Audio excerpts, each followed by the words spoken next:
Гадаадын иргэдэг залхах нь гадаадын хөрөнгө оруулагчдыг үргэх, цаашлаад Монголд хөрөнгө оруулахгүй байх эрсдлийг дагуулж байна.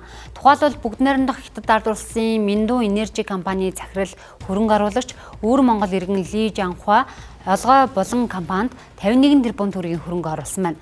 Гэтэл өнөө хүртэл ашиг хүртээгүй төдийгүй нэр бүхий хүмүүс эрх мэдлээрээ төрий барьж дахин хохироосоор байгаа талаар хэвлэлд хандлаа.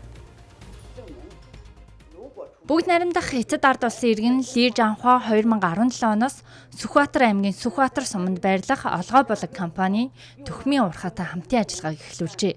Гэрээнд хөрөнгө оруулагч тал уурхайн бүхий л зардал хөрөнгө оруулалтыг бүрэн хариуцаж, олгой болог компанийн Түхэм уурхайн 52% эзэмшиж, уурхайн нөөцийг дуусгах хүртэл хамтран ажиллахаар тусгасан байна.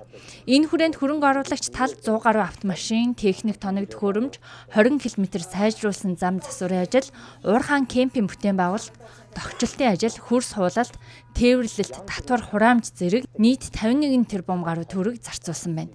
Гэтэл энэ хугацаанд ашиг хүртээгүйгээс гадна уурхайн 52%-ийг эзэмшиж чадаагүй хэвээр байна гэлээ.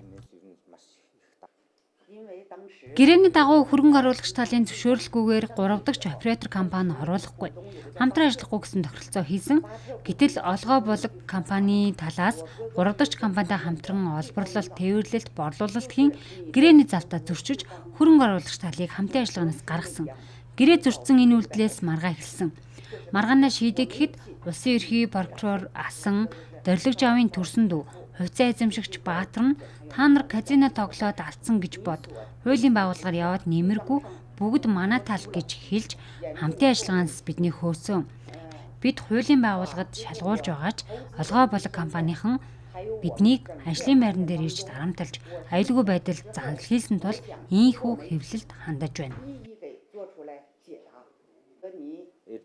Үүсэт байгаа асуудалтай холбоотойгоор хөрөнгө оруулагч тал 2021 оны 12 дугаар сард хуулийн байгууллагад гомдол гаргаж эрүүгийн хэрэг үүсгэжээ. Хэргийг эцэслэн шалгаж дуусаагүй байгаа юм байна.